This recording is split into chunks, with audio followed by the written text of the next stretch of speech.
He won the World Championship, he lifted the trophy, and just weeks later, he nearly died.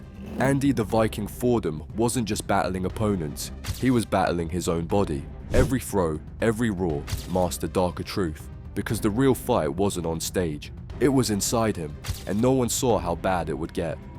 Born on February 2nd, 1962 in Bristol, England, Andy Fordham wasn't always the towering figure fans would later know. As a child, he was lean, fast, and earned the nickname Whippet for his speed on the track. Growing up in southeast London, Andy had dreams like any other working class kid. He loved football and could outrun most of his peers. But fate had other plans. In his mid-20s, a serious back injury halted his sporting ambitions. Laid up and idle, he found himself drawn to a different kind of game, the one that took place in pubs, surrounded by laughter, banter, and beer. Darts. What began as a stand-in appearance for a teammate quickly turned into something more.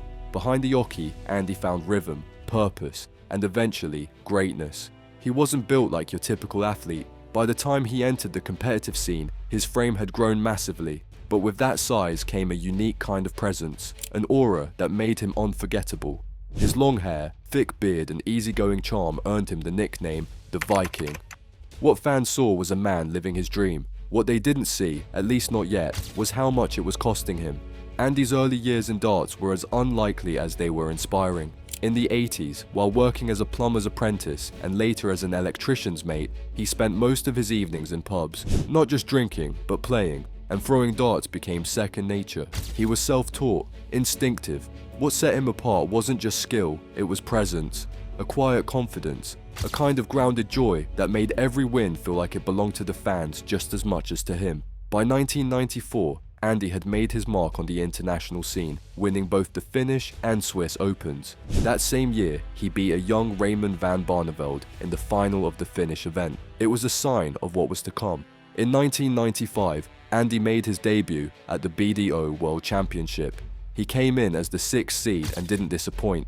With a stunning 160 checkout to seal his first round match, he quickly became a fan favourite. He battled past Ronnie Sharp and Paul Williams to reach the semi-finals, where he eventually lost to Richie Burnett, the eventual champion. Still, the message was clear. Andy Fordham had arrived. He reached the semi-finals again in 1996, 1999 and 2001. Always close, never quite there. His style was methodical, his composure unmatched, yet there was always something bittersweet in his runs. He wasn't just chasing wins, he was chasing belief. Off the stage, the drinking grew. 25 bottles of beer before a match became routine, and it was common to see him sipping brandy in between sets. But the audience, at the time, just saw a happy jolly giant, a pub hero. And in many ways, he was. But Andy wasn't just playing against other men, he was playing against something darker, something that would one day bring him to his knees. By the time January 2004 arrived, Andy Fordham was no longer a rising star, he was a seasoned warrior still chasing the one crown that had always escaped him. That year, he walked onto the lakeside stage weighing over 31 stones. The whispers were loud. Could he really go the distance? Could he survive the stamina test of a full championship run? Andy didn't just survive, he roared. He began the tournament with a dominant 3-0 win over qualifier Brian Derbyshire. Then he steamrolled past Tony West, nearly landing a perfect 9-dart leg in the process. In the quarterfinals, he faced one of his closest friends, Daryl Fitton, and emerged victorious after a tense 5-4 battle. But the moment that defined his legacy came in the semi-final against defending champion Raymond van Barneveld. Andy was trailing 3-0, then 4-2. The match looked over, the crowd was silent, and then he rose. With an astonishing comeback, he took the last 3 sets in a blaze of precision, power, and heart. 5-4. Victory snatched from the jaws of defeat. It became known as the Miracle at Lakeside, and fans still replay it in pubs to this day. The final against Mervyn King was a fitting climax. Andy lost the first set, but fought back to win 6-3. He finished on double 8, arms raised, eyes wide, a champion at last. The Viking had conquered.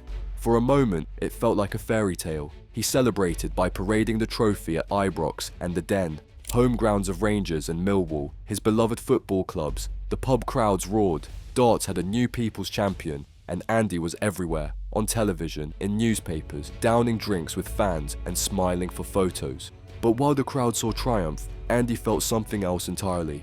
He later said, "Becoming world champion, maybe it was one of the worst things that could have happened to me." Why? Because the victory didn't fix what was broken, it just hid it better. And the fame, that only made the spiral quicker. Not long after his crowning moment, the cracks begin to show. In November 2004, darts fans tuned in for the most anticipated match in years, Andy Fordham versus Phil the Power Taylor. It was billed as the showdown, BDO champion versus PDC king. Sky Sports made it the first pay-per-view darts event in history. The hype was enormous, but behind the scenes, Andy was struggling.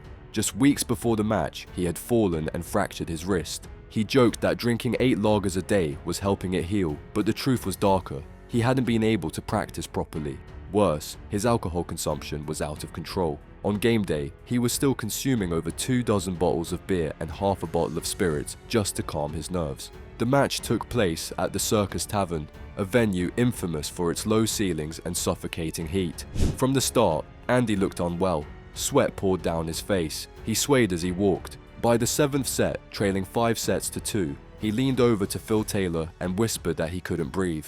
A few minutes later, he was outside, gasping for air, an inhaler in one hand and a cold towel draped around his shoulders. The match was abandoned. Taylor was declared the winner by default. But the scariest part, Andy didn't go to the hospital. Instead, he asked his friend to drive him to his pub, where he sat at the bar, still in his playing shirt, watching a replay of the game, beer in hand. He was now 31 stone. His liver was failing. Doctors later revealed the full truth. Andy's liver was functioning at just 25%. If he didn't stop drinking immediately, he would die. It was no longer about titles or trophies, it was about survival. And for the first time, Andy Fordham, the Viking, the champion, the gentle giant, was face to face with an opponent he couldn't outscore. The warning signs were no longer whispers, they were sirens. Andy Fordham knew it was time to change, and to his credit, he tried. In 2005, he joined ITV's Celebrity Fit Club, a weight loss reality show. For Andy, this wasn't just about image, this was life or death.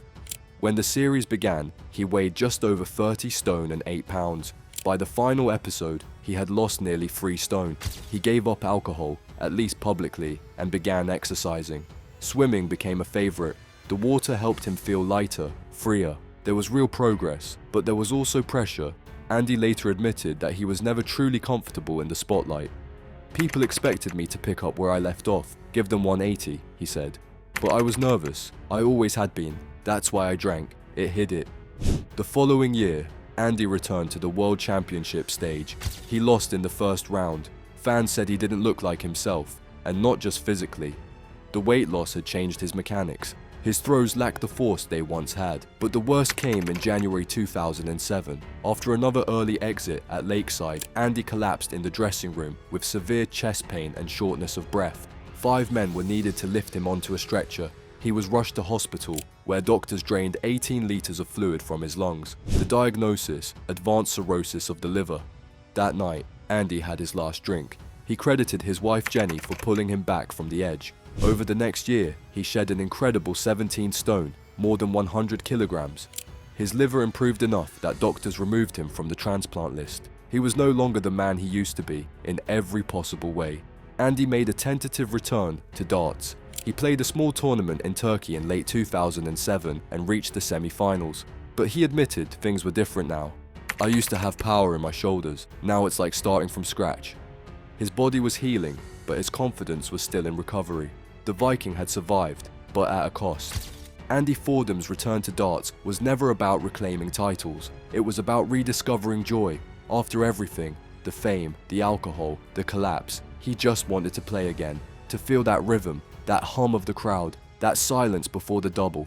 In 2009, he joined the PDC tour, joking, "I've gone to the dark side." But the magic wasn't the same. The strength in his throw had faded. His timing was off. Still, he kept showing up, because that's what Andy did.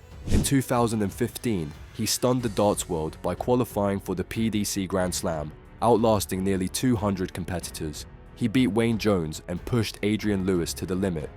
It wasn't a comeback to the top, but it was enough to remind everyone why they loved him. But time wore him down. His weight began to return. His health declined. After bowel surgery in 2020, he was already fragile when COVID-19 struck. His body couldn't fight anymore.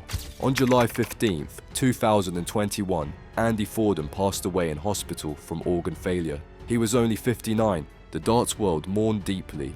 Phil Taylor called him one of the nicest guys you could ever meet. Raymond van Barneveld called him a true legend. Fans filled the streets for his funeral. The Viking was gone, but not forgotten.